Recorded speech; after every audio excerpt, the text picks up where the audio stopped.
Okay, happy Friday rolling out. This is your host, Crystal Jordan, and this is Reality Check. So, you guys know earlier in the week, we heard from the amazing Carlos King. If you didn't hear that interview, you definitely need to go back in the archives and check it out because Carlos spilled all the tea on Love and Marriage Huntsville and Love and Marriage DC and the upcoming Bell Collective that is returning for a second season. I'm so excited about. But today, we have the star of Love and Marriage DC. I have been waiting to talk to this young lady since she was on another show, which we're going to get into in just a second. So please help me welcome the very beautiful Monique Samuels. Thank you. Thanks for having me. Thank you for being here. Thank you so much. It's great timing because, like I said, we had Carlos on earlier this week and he talked about your show. We asked him a lot about like what went into finding the cast, and we know that he started with you.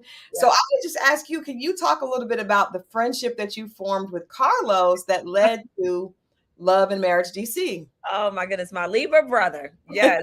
So it's so much fun talking to Carlos because he's so real. Mhm. And he's just a whole kiki. But we initially talked because he actually reached out to Chris and I after I left Real Housewives of Potomac and I quit, and he heard the news and he said, "Look, I understand what y'all are going through. If you ever need anything, just hit me up." Chris and I talked to Carlos for like 2 hours and we vented and we complained and we moaned and groaned.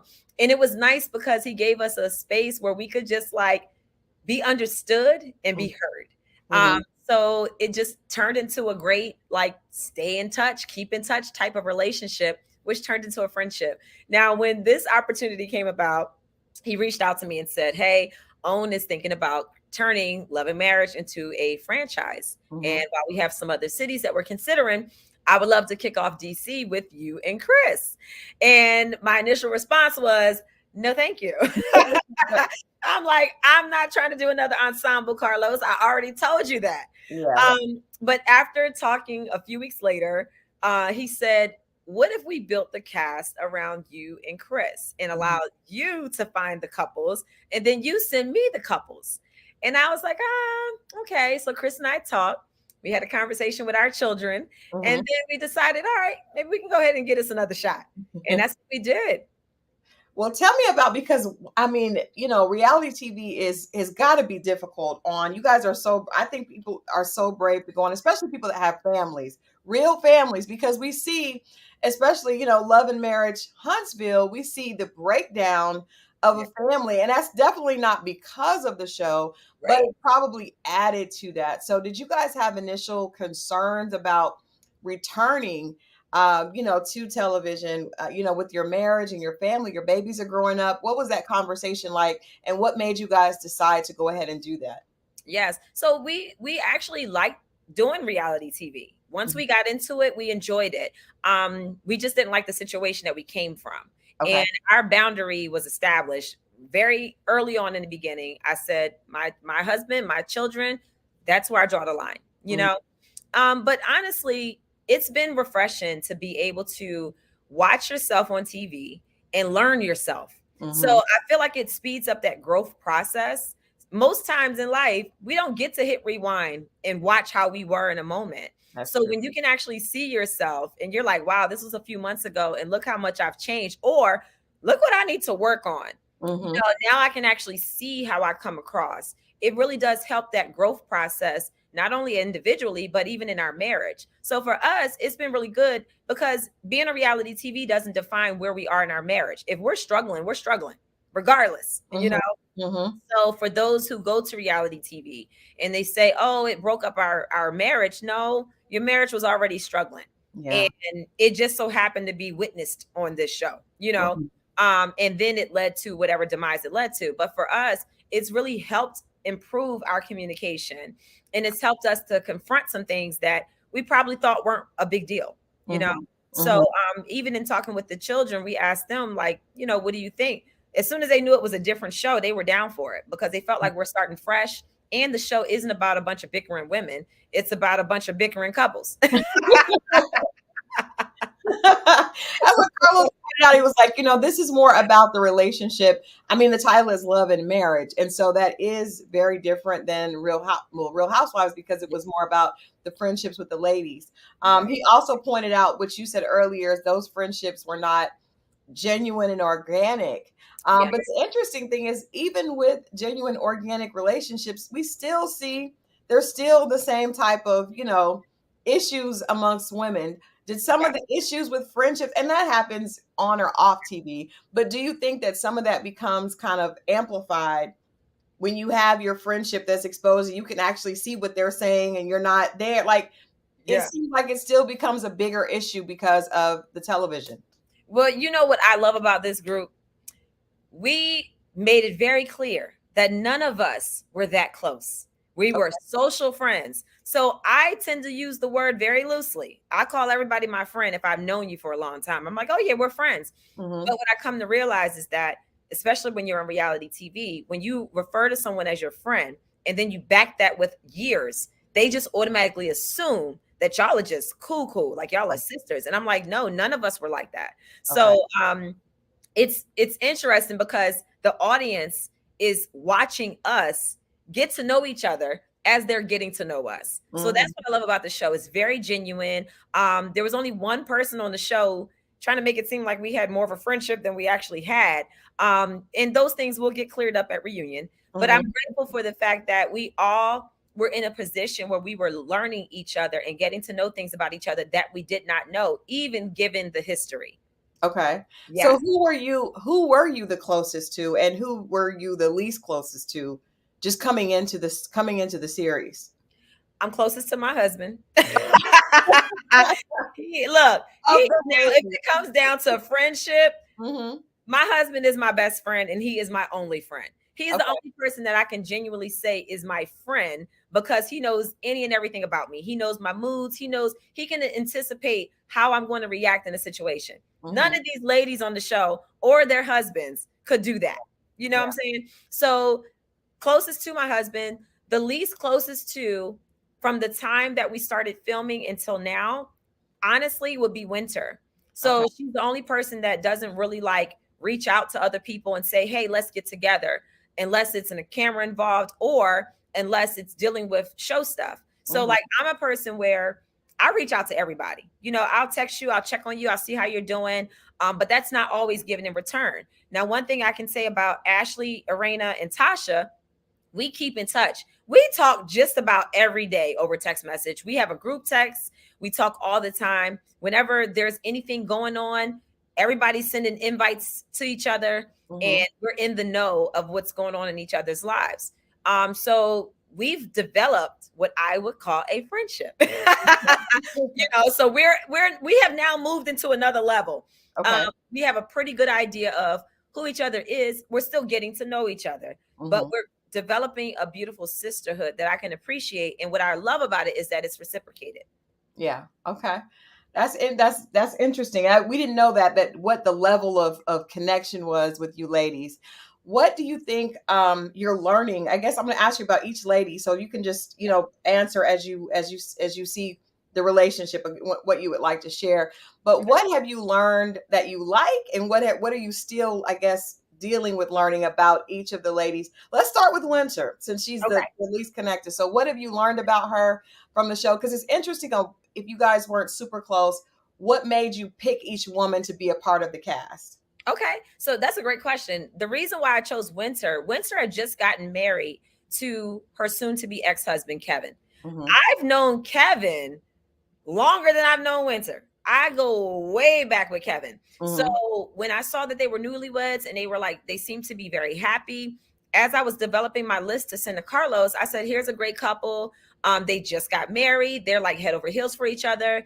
And I thought that they would be great for the show. Now, Winter and I have known each other because of the NFL wife space. Mm-hmm. So it's for people who don't know, the NFL Wives Club is like a sorority. Mm-hmm. So we'll get together and have, like, back then when they were playing, we would have like NFL wives luncheons. We would have group efforts. Like if there was a away game, I would literally invite all of the wives and girlfriends to come over and watch the game, whoever wasn't traveling to the game. I Okay. didn't have to know any of them. we considered each other a friendship circle because of the connection through the NFL. So when I referred to Winter as my friend, we go back 15, 16 years, it's because that's when I met her in the NFL space. And one thing about NFL wives is that you don't have to know each other. If there's something going on, we can relate on a different level than everybody else because of that world that we came from. Right. So I never knew that Winter liked the drama. Like, she loves the drama. She really does. And she also is not a great storyteller. She will exaggerate as she's telling her story. Now, the first time I've ever been out to lunch with Winter was that scene that you saw when we were talking at Swahili Village, and I had just gotten back from Tanzania. So I'm taking everything that she's saying as if this is what went down, because I've never had a conversation with her outside of factual, like, this is what happened. And most times it's dealing with our platforms, her relationship and life coaching, and then my parenting. So the first time that I actually talked to Winter on a deeper level was in 2020, November of 2020. I had her on my podcast, and we ended up doing a 2-episode podcast because the title was Love After Divorce, and it was dealing with her going through some crazy situations and then finding Kevin. So, but that was the first time that we connected after years, was in 2020. So I just wanted to clear that up, because a lot of people were watching the show expecting me to just know who she is and know how she is. And Monique, why are you acting like you don't know who she is? Because I really don't. I've never seen her in this light. I've never seen her. We've never gossiped. I've never seen her around women like that before. And they're reporting things back to me that is, I'm like oblivious, because I'm like, I don't know her to be this way. So I don't know what y'all are talking about. Gotcha. That makes a lot of sense, because it did kind of feel like, well, why is she, this is her girl. She's got to know that she's like this, or why?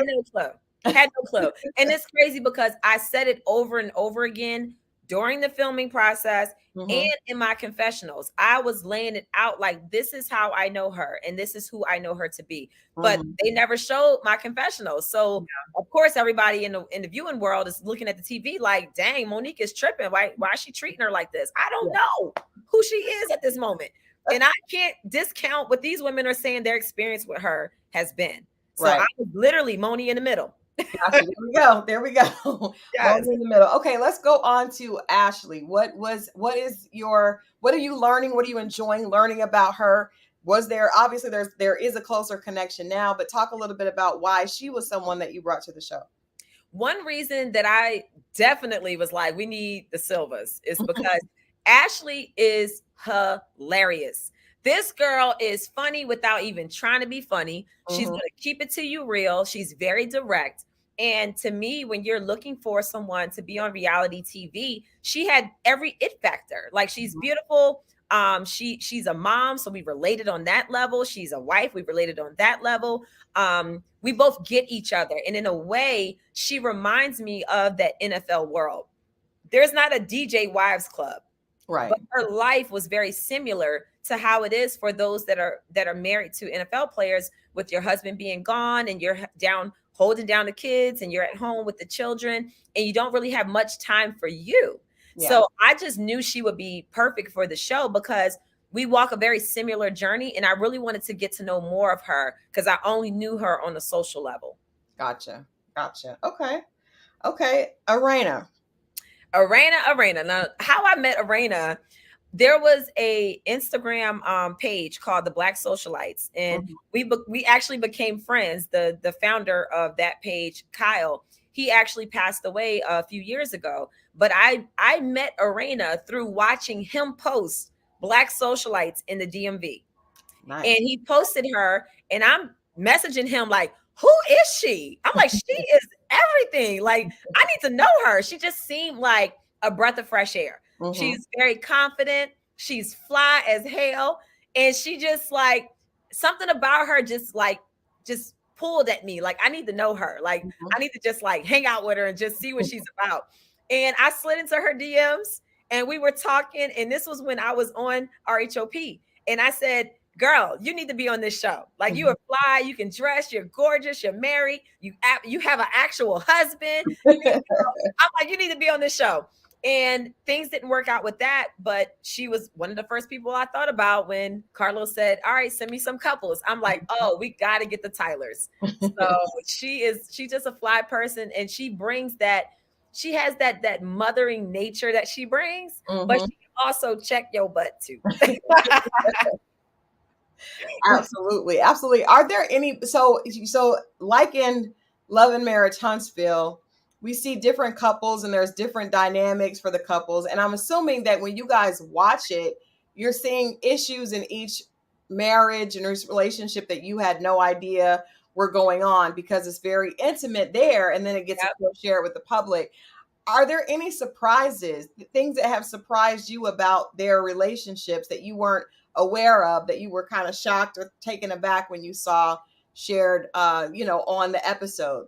Yes, absolutely. I did not realize that with the Tylers, I didn't realize that Jamie was not Britt's biological dad. I would have never known that until Arena said it on the show. They don't carry themselves in that way where you would even assume or ask or speculate. They are family and they are solid. And I love that. I actually love that. I was like, wow, that's amazing. I'm getting to learn more about them. Yeah. With the Silvas, I didn't realize that Quick had been in 5 accidents just from overworking. Yeah. I got into a car accident before from overworking. So I was like, wow, just seeing where we all have things in common was just like incredible. So let me see. And then let me see, what else did I learn? Yeah, that's pretty much it for the couple things that I didn't know. Yeah. So for you all, I know that, viewers and fans, and probably you've heard a lot of comments. I think for you guys, because we did not really see a lot of your actual relationship, or maybe it was in a different place when you were on the other show, I think watching you guys now is kind of like, are they okay? Like, yes, everything. Like, it seems like, are you guys at a different place, or is it just that we didn't really see a lot of the actual marriage dynamic before? No, our dynamic, what it is when we were filming this show, was just completely different from what you have seen on the other show. And the thing is, we just weren't going through anything while we were filming during those times. And it's funny because when he first said that we were going to do this, I was like, well, when are we going to be filming? I said, because usually Chris and I always argue around January. So I'm hoping that we can film before then. I already knew, because every year that is like, everybody has their season where you just go through these growing pains. And for Chris and I, January up until springtime is usually our season. So I already knew it, but I wasn't going to hold back and be fake.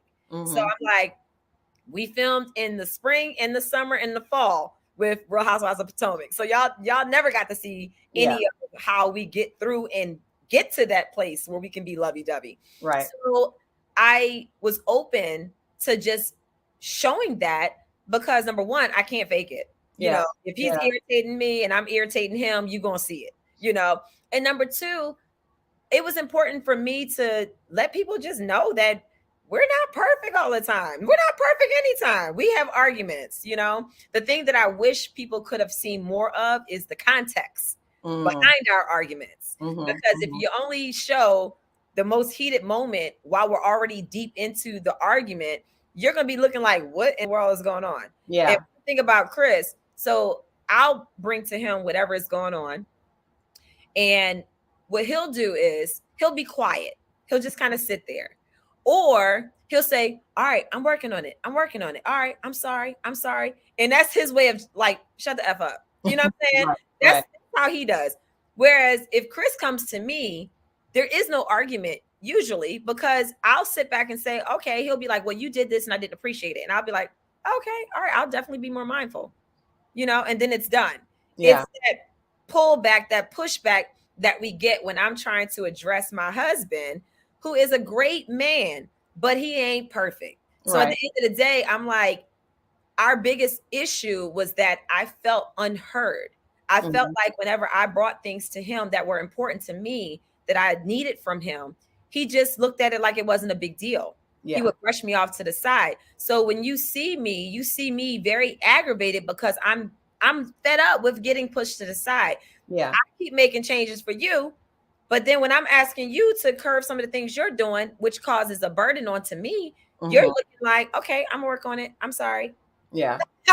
You know? So that would explain, because it seemed like you could tell you were really irritated, Oh, aggravated, and it felt like the audience is not seeing that response from him on camera. So it's like, is she just nagging at him? Is she? yes. What did you learn about you guys' dynamic watching it back after kind of being able to step back and watch it? Did you learn anything about your approach, or even how to deal with him differently? Or did he look at that and see that, his actions, or maybe his being so passive or dismissive, had caused that reaction from you finally? Yes. So both. I definitely went to a place in my delivery that I hadn't been in years. Like I Mhm. was always very like snappy, and I worked that out of myself throughout our marriage because my husband doesn't like that. He's like, just talk to me respectful, that's all. Yeah. But during these moments, it's been a loop of just, I'm going to work on it. I'm sorry. I'm going to Mhm. work on it. I'm sorry. So when you get to a certain point where you're just like, all right, you just saying that. Yeah.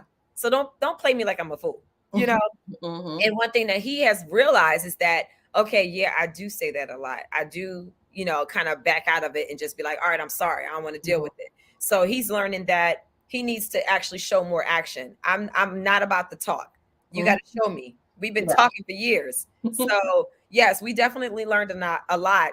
And it's a work in progress because you have years of being who you are, and you're Mhm. trying to weed those things out of your personality so that it benefits your spouse. So that's Mhm. where we are. And unfortunately, we're at a position where Chris is the one that has to do most of the work.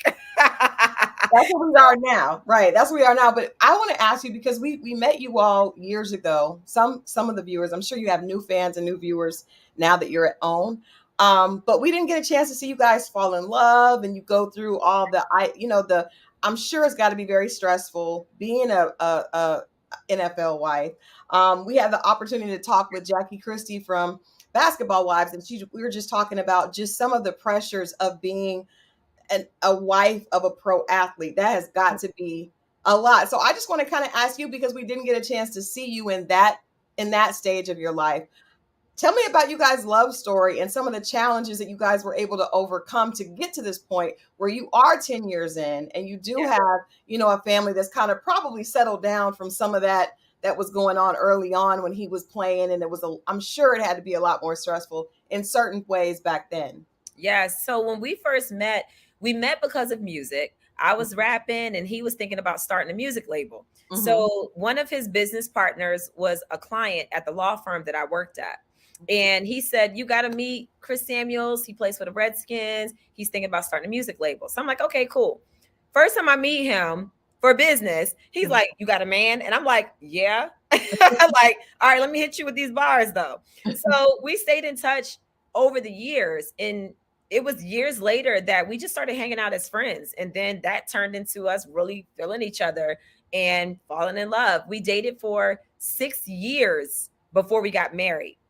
So Wow. I was with him pretty much half of his career while he played football. And Mm-hmm. it's funny because even now I understand the position that Chris is in because of how we started out. So Okay. when Chris and I started dating, I also started working for him not too long after. Mm-hmm. And I was basically his business manager, keeping Mm-hmm. everything together, being the bad guy when I had to be the bad guy, setting up press and all of that type of stuff. So I was pretty much running everything for him, keeping him organized, handling everything, like from everything, everything that he needed done. Chris just was able to live like a king, and I was handling everything for him. Mm-hmm. Well, when you move into a marriage, that has to shift. Mm-hmm. I can't be the bad guy for you and cover you. Right. It doesn't work for you anymore. We're married now. Mm-hmm. And that has been the tug of war of our marriage, is basically me saying, okay, I need more from you. And and him looking like, well, shoot, we've been doing this all this Good this way, right? time. So I'm yes, comfortable over here, right? yes, but I mean, we've been through so much, and I've always been Chris's ride or die. Like any Mhm. and everything that has gone on in his life, whether it was dealing with his career or dealing with his family or anything else, he's had a lot of situations happen, and I've been there just cheerleading him on the whole way. Like, all right, what we got to do? I'm all about resolution and just like seeing some action done. Mhm. So yeah, it was a beautiful relationship, and we were friends first. Like I could tell him anything, he could tell me anything. Mm-hmm. Once we got married, that friendship usually for most people they'll say, "Oh, we started out as friends and it just continued to blossom." Honestly, I felt like Chris was more open with me when we were dating than Yeah. once we got married. It was almost like now I got to be the man of the house and I can't be vulnerable with my wife because I got to be the one to hold it down. Right. So that was another thing that you're seeing happen in our exchange is because I'm like, dude, like you're not opening up to me. Mm-hmm. I'll ask Mm-hmm. you a question and you'll give me a basic surface answer. To the point where like my husband rarely calls me a pet name. You know, it's like I'm like, hello, we've been married for 10 years. Like, I'm not a stranger. So it began to get frustrating. And I think I just kind of like hit the ceiling when we got back from our trip to the motherland. And I'm basically like, like, did you have any moments where you felt like, aha, anything? It's just like, yeah, it was cool. And I'm just like, then he's like, so when's your mom coming to town? I'm like, you know what? I can't with this. I can't Yeah. with the surface talk. Like I want depth, Yeah. So it's what marriage is, and everybody's marriage is different. You go through different things. It definitely takes changes. Let me just ask you this, pivot a little bit. You being a woman that, as an artist, there's the attention is always on the artist, right? So it's all about you. What was the transition like for you moving from that to being a wife of, an NFL player? So that means the attention is on him, and a lot of women get lost and kind of lose their own identity in that. You don't seem to have that. You seem very outspoken and not to have that issue, but that had to be a transition for you, because you did, especially taking on all his, becoming his business manager and doing that. What was that transition like? Was that easy for you to be able to do that? And how did you manage to hold on to Monique in the midst of that? One thing my sister taught me very young, when I first said that I wanted to be in music and I wanted to be an artist, she gave me several books because my Mhm. sister's in music management. And she gave me several books and she said, listen, you can't just be the artist, you have to be the manager too. You have Mm, to be the business person and the creative. She said, you have to learn both sides. And I applied that same principle even with life, even with dating my husband. I was never that chick running around talking about, yeah, my boyfriend played for the NFL. Nope. He is who he is, and that's what he does for his profession. mhm, And I was with Chris. I never allowed myself to get caught up into his life on in that magnitude. And mhm, I'm a Libra to the core. I'm all about balance. So I'm mhm, like, you do your thing, I do my thing, and we do our thing together. Even when I started working for him, I'm like, nope, you ain't paying my bills. I get my salary, I handle mine. When mhm, we walk down mhm, the aisle, I told him, I said, I don't want to walk down the aisle with any debt. I'm going to make sure that whatever loans I have, everything's paid off. When we walked down that aisle, March 3rd, 2012, I was completely debt free because I never wanted him to look at me and say, well, I helped you do this and I bailed you out of that and I used my money to do this for you. Nope, you ain't going to get that with me. I've always been independent and very aware of who I am. And even mhm, the times where if I got so busy with everything Chris Samuels related, I still never lost sight of who I was as a person. I would mhm, sit back and say, all right, pause. I need to start doing some other things that I enjoy for me that's going to bring me to the level of success that I want for myself.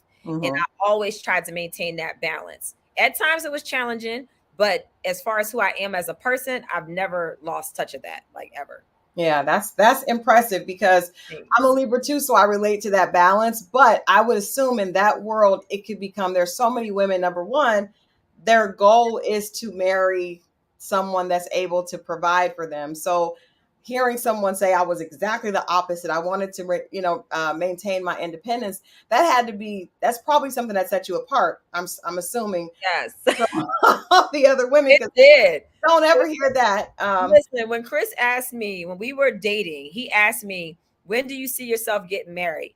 I Mm, looked at him, I was like, anybody think about marriage? I think that was the hook, line, and sinker for him because he was like, oh, shoot, she ain't yeah, pressing me for a ring. Oh, yeah. she's perfect. But me, I just like, I never sought out any man for what he could provide me. I always wanted an equal partner. Mhm, So I mhm. never looked at Chris as a means to an end or a means to a better life, so to speak. I Mm-hmm. always, like, you couldn't tell me nothing. Chris laughs at me because he's like, your confidence be through the roof. I told him, I said, honey, I will be a multimillionaire with or without you. Yes, yes, I He love it. was I just, love he it. was just the access without the liability that God decided to bless me with. Yeah, But it didn't matter whether he had or didn't have. I always, I'm like, I'm going to be where I'm supposed to be because I truly believe that, and I believe in the power of manifestation, and I know I'm gonna be good regardless. absolutely. I love that. That is a great reality check for all the ladies that are going to see this, because I believe that you can have it yourself. There's so many women that think they have to. A man is the means to an end. So kudos to Monique. That's why we Thank you. that's why we mess with you. Now, Thank you. also with motherhood, I know that, marriage and having a husband is one thing, but often becoming a mother, there's another identity issue because a lot of times women get so connected to being a mother that you again lose your identity, your goals, your personal, those personal things that make you proud of yourself become kind of Yes. overwhelmed in being a mother. So how have you managed to keep that balance even with being a mom of three? Yeah. Oh man, now that's always a struggle Yeah. because your kids, they're your babies. So it's like, how can you not, when they're younger, especially? Oh my God. And because I really never thought that I would like being a mom as much as I like being a mom.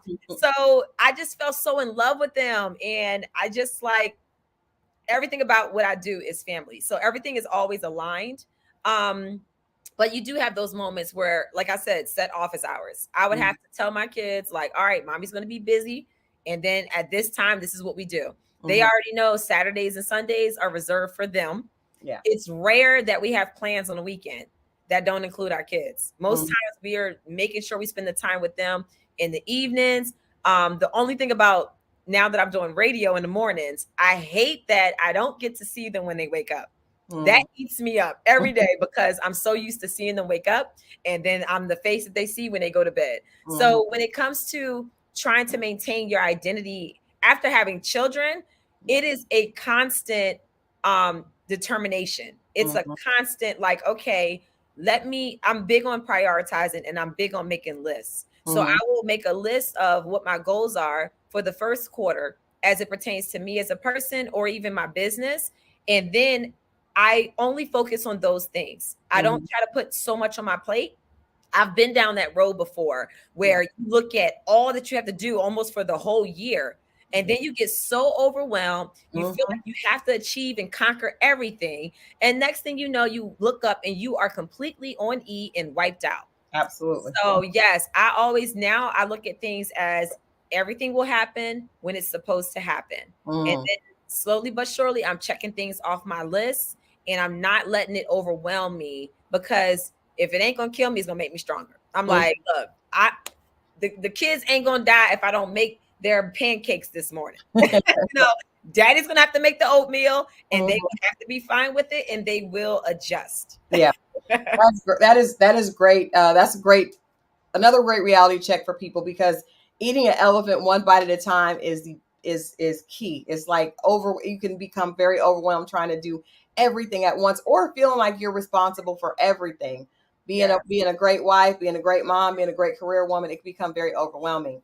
How has Monique grown from the time we saw her on RHOP to now? And like what specific things can you share that you've been able to say, you know what, I can realize there's been growth here, or I realized I needed growth in that area. And, I was able to work on that during that break, that we didn't see you on television until Yes. where you guys are now. Oh man, I think the biggest thing I learned was to set boundaries and actually stick to them. Mm. I am a people pleaser at heart. Hmm. I had to learn not to be such a people pleaser. I had to learn to say no. And I had to learn to, if I set a boundary, most times I will be uncomfortable for the other person's discomfort and not my own. And Hmm. let me tell you, it took a lot for me to get to a point where it was like, forget your feelings. My feelings matter too. And Hmm. my feelings are just as valuable and important as yours. So Right. if you're doing something that is causing me discomfort or heartache, why should I just accept it? So now I have boundaries and I will let you know when you've crossed them. The Mm-hmm. second thing is I am no longer carrying the burdens of other people's mess. I will not do it. If you come at me with something crazy, I'm not going to hold on to your mess to Mm-hmm. please you. Yeah. I'm not going to do it. And it's so funny because a good example of that was this past episode when I had to tell Ashley about the nicknames. I done sat Yeah. down with Winter and told Winter those nicknames are going to be an issue. Mm-hmm. You should come clean on that. She Mm-hmm. didn't want to do it.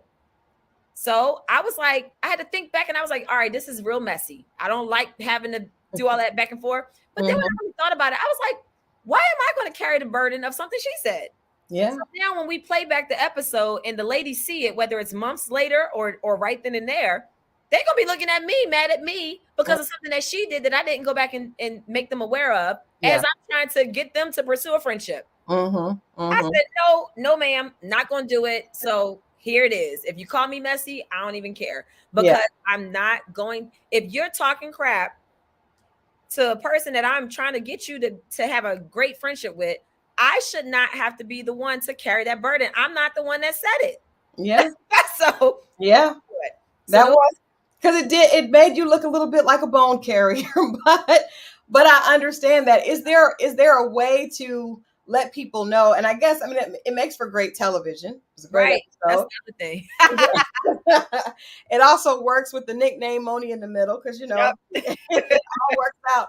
But do you think in real life and in real friendships, there's a way to maybe say, you know what, if you're saying this, I don't bring that to me because if you bring it to me, I'm not going to keep that secret. I'm not going to keep that.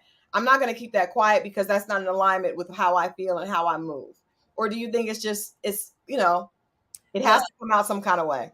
I am big on like if you know something, speak on it, So, and also what people don't realize is that, like I said before, I never knew that side of her. Yeah. I don't know her to be that way. And I didn't bring her around for drama and mess. I Mm-hmm. remember years ago, I had a family member that was talking big mess about me, Mm-hmm. like just for no reason, just talking trash. So I'm at another family member's house, and my aunt, God rest her soul, she passed a few years ago. My aunt came over to me and she's like, "Oh, so what are you about to do?" And I Mm-hmm. said, "Oh, I'm about to meet up with this family member and we're going to go out to dinner." And she said, "Oh, well, just so you know, she was talking crap about you. So just so you're not caught off guard and you know everything that's been said, she Mm-hmm. was saying some things about you that wasn't very nice. So it's interesting to me that you're about to go meet up with her for dinner." Mm-hmm. Listen, had my aunt not told me that, I would have been looking like the biggest fool in the room Mm-hmm. because everybody that was there, she Yeah. had spread this story to, and I had no idea. So Mm-hmm. because she gave me that heads up, once I went to dinner, I was able to address it. And then we were able to do what? Move on. Absolutely. Well, So yeah. that's what you have afforded the lady. I mean, we'll see if we're able to move on smoothly, or there may be a little bit of rocky transition with that. But that makes sense. That absolutely makes sense. Before I let you go, I do want to know, where did your inspiration come for your essential oils? Let's talk about that. We see that we didn't get that before, the earthiness and the fact that you really are connected to things that are natural and wholesome and organic for your family and even just for our environment. What was the inspiration for that? And tell people how they can find more about your products. Yes. So even when I was on Real Housewives of Potomac, people would always see essential oils laying on my counter, or they would see them at the bedtime, or I'd be applying them to my kids. Season 3, we actually went to France for our cash trip, and I was able to tour an essential oils facility and watch them do the whole process of making an essential oil. So that led to people asking me, "Hey, what essential oils do you use?" And I would tell them, and then they would say, "All right, I want to buy your essential oils because I know that when you have some, they're going to be top quality." And I would tell them like, "Oh, well, I don't have my own. All right, well, let me know when you have yours." So it was a constant push. It kept coming up. So I said, you know what? During the quarantine, I said, well, I got some time. Let me research this and see what I can do. I was able to find an amazing source that is able to source all of the essential oils in my line from the native environment where they grow. Wow. There's no fillers, there's no chemicals. They're actually hospital grade. So those hospitals that actually use essential oils for aromatherapy for their patients, my essential oils are that same quality, Nice. if better. So I'm really grateful for this whole journey. And honestly, my followers are the ones that push me into this business. They wouldn't leave it alone. So I said, all right, well, it aligns with what I love. And I use them every single day. My children know them by scent, even Mm-hmm. my 3-year-old. The other day, I was rubbing cedarwood on his forehead before he went to sleep. And he said, that smells good. Is that cedarwood? My 3-year-old Chase. He knows all the scents. He tests them out. They love to sniff them. They love to use them. If they have an upset tummy, mommy, where's the tummy? Where's the stomach relief? They know where they are and how to apply them. And Mm-hmm. it's just beautiful because it just shows you that our bodies are healing machines. Yeah, We just need to give it a little assistance, you know? absolutely. So yes, so that's how we started Meal Eve Essentials, and every day has been a blessing. When I tell you, I launched December 15th, 2020. Mm-hmm. I've not had a day without a sale since. There you It go. has been nothing but a godsend. So it was a part of my destiny. Mhm. Can people find those on your website? Can we give the website to people so they can go and look at if they're not already aware? Yes, MilaEveEssentials.com, or you can type in shop Mila Eve. Mila is Mila, shop MilaEve.com, and it'll take you to the same place. We have starter kits. I have all kinds of tutorials. You'll see everything on the website. I have recipes and background information for each oil. And if Mm. you type in the search box any condition such as, acne or sleep or breathing or asthma, whatever you type in the search box, the oils that are good for that, along with how to use them, will populate. So we got it covered. I want Oh, to make sure that people know how to use them, not just buy the products and they sit there. that's awesome, because that's what I'm going to ask. Like, if you don't know anything, you could be kind of thrown off. But that's great that you have the tutorial there. I have two more questions. My first one is, when Carlos initially approached you about the opportunity, had you watched Love and Marriage Huntsville, and were you a little concerned? We know that there's a lot. I feel like you and Melody have a lot of similarities. You have like a daughter with the same name, right? Your daughter. Right? Isn't that crazy? And So when I met her, oh my gosh, she's amazing. But what yeah, did you think about the show about Love and Marriage Huntsville? yes, I was watching Huntsville. And what I liked about it, although it was a lot of like serious stuff happening, what I appreciated was that it was organic. It Yeah. was it happened in such a genuine way. And what I loved, one thing that stood out to me was when Martell admitted that he had, been unfaithful. Mm-hmm. The rest of the couples in the group didn't use that as a session to gossip. They didn't use it as a session to break anybody or tear anybody down. It Mm-hmm. was like more so like, whoa, all right, how are we gonna deal with this? Like, Mm-hmm. it was a real reaction that people in real life would have if Yeah. they knew that. So to me, it was way more relatable drama, relatable TV. And Mm-hmm. that was the one thing that I enjoyed, and that's why I wasn't afraid to move in this direction with Love and Marriage DC, because I knew that it wouldn't be something that would be contrived. The Yeah. drama happens genuinely. It does. It does. I actually have one more question before my final question, because one of the things I was a little shocked about was to hear the couples talking about their intimacy. I was like, "Whoo, that is pretty deep," because a lot of times men especially are not super comfortable with their wives talking about their sex lives, unless they're, especially if it's not in a complimentary way. So did that conversation kind of throw you off? And even the ladies came with Nightcap with Carlos King and talked about it even more. So Yeah, were you a little thrown off to see the intimacy conversations go so deep and so candid on the show? not at all we talk about is sex. It's the one thing that we can all relate to. Here we go. So it's so funny because that was the one thing we never shied away from, was any sex talk. Because when you've been married for so long, you Yeah. want to know, is there something out there that we haven't done? Like, give me a little tip so we Yeah. can go on and pop in and keep this relationship spicy. It's Yeah. a reality that most people don't want to admit. You Yeah. have droughts in your marriage. There you go. There you So go. a lot of people, so what happens is, if we don't discuss it, you'll have somebody that's been married 8, 9, 10 years that thinks something is wrong with them, and they're the only ones going through it. But Mhm. no, we all go through it. One thing about marriage is, when you're dating, it's Mhm. very physical. Yeah. Once you get married, it goes beyond physical. So, Mhm. and it happens on both sides. You do have men that like to have a lot of sex, but let's be real. Most times when you're married, that is not the first thing that's on your head every day. You have responsibilities. Mhm. You are more focused on the fact that you are living life with somebody that has your back 100%. And Absolutely. the sex is the added benefit to the marriage, Absolutely. But we Yeah. have our moments where time goes by. Especially with kids too. It's like when you have little kid, like that is not at the forefront. And I agree. A lot of times women are thinking maybe there's something wrong with me if I don't feel like being a porn star every night. But that's just not real. That's not realistic. Listen, and then you wonder why some people have open marriages, because the wives probably be like, "Look, I ain't got time for that today. Just gone." I But love it. he better not hear that part and think he gonna get away with anything though. Yeah, no. I'm like, yeah, my husband will be like, no, don't delete that part. But the feeling, I get it, but don't get yoked up now. Right. Don't think that was anything other than a joke. So my last question. So the BET Awards was this past weekend, and we see a lot of performers. And actually, there's been like a surgence of female rappers. You have Lotto, you have of course Cardi B, you got the City Girls, you got Meg Thee Stallion. Who is your favorite female MC?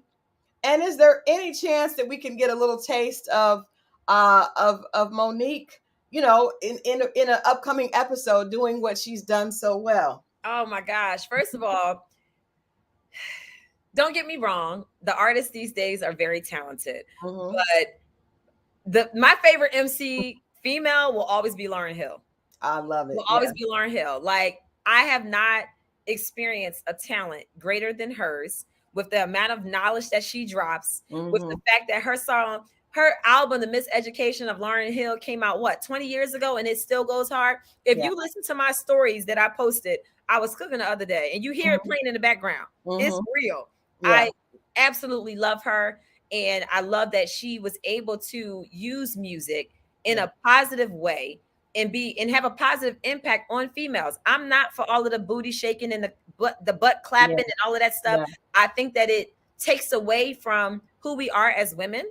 I feel like we can be proud of our bodies, but I don't think we have to show everything to everybody all the time. So I wonder if we're trying so hard to be empowered, but when you use your sexuality, that's really not empowerment to me. It's like it's like a double-edged sword. I'm happy that we are in charge of our sexuality and we're proud of our bodies, but we got to have something else we bring to the table besides just that. So I get it. Yes, that album should be like album of the century. It was amazing. Yes, I love it. And I love one thing, like the beauty of a woman is the fact that we could wake up and be sexy. We can be fully clothed and still be sexy. It's about how we carry ourselves, not necessarily what we have on. I could wear a very short skirt, but I'm still going to look classy because it's the way I carry myself. You know what I'm saying? Like, the mindset needs to change. And, I try to instill so much into my daughter right now because I don't want her to look at what is happening in our society and think that's what is meant for her. Absolutely. So look, there's a lot of us out here that don't agree with all of that, booty shaking and butt popping, and it's fun and cool when you at a party. I'm with my husband all day long, but I'm not about to be on stage just showing all of my goods to everybody. No, I'm with you. And again, that's why we love you so much, because you definitely are one of the people that we see on television that keeps it real and is not afraid to be an honest, just be honest about how you feel. And we commend you for that. Thank you so much for hanging out with us today, Monique. Let people know where they can watch Love and Marriage DC, because I cannot wait to see. I am waiting for this reunion. Carlos said he's coming. I cannot wait. I'm going to tell you like this. I love a buildup, right? And I see the comments. I see people having things to say, especially as it pertains to me. But you get to this reunion, as long as they edit it right. When you get to this reunion, I put it all out there. Like, I set so many things straight, and you'll have a better understanding about the scenes that you were able to witness throughout the season. So reunion is going to be lit. But you can watch Love and Marriage DC every Saturday on OWN at 9 p.m. Eastern time. And anything Monique Samuels, go to MoniqueSamuels.com. You'll find everything about me there. Businesses, social media, everything's there. All of that. Well, thank you so much again for hanging out with us. We'll definitely be tuned in, and we look forward to connecting with you again soon. Thank you so much, Monique. Thank you. Thanks for having me. All right. Bye-bye. All right. Well, thank you guys for hanging out with us on this Friday night. Make sure that you tune in tomorrow for Love and Marriage DC, tomorrow and Saturday on OWN. This season, it's funny because I was concerned about Love and Marriage DC, like, oh, is it going to be as good as Love and Marriage Huntsville? But these marriages, these couples, they are bringing it. So you guys definitely tune in. Gotta love Monique. She is definitely a class act. I will be back, of course, on Monday at 8 o'clock for more reality checks. So I will see you guys then. Have a blessed weekend, and we'll see you Monday.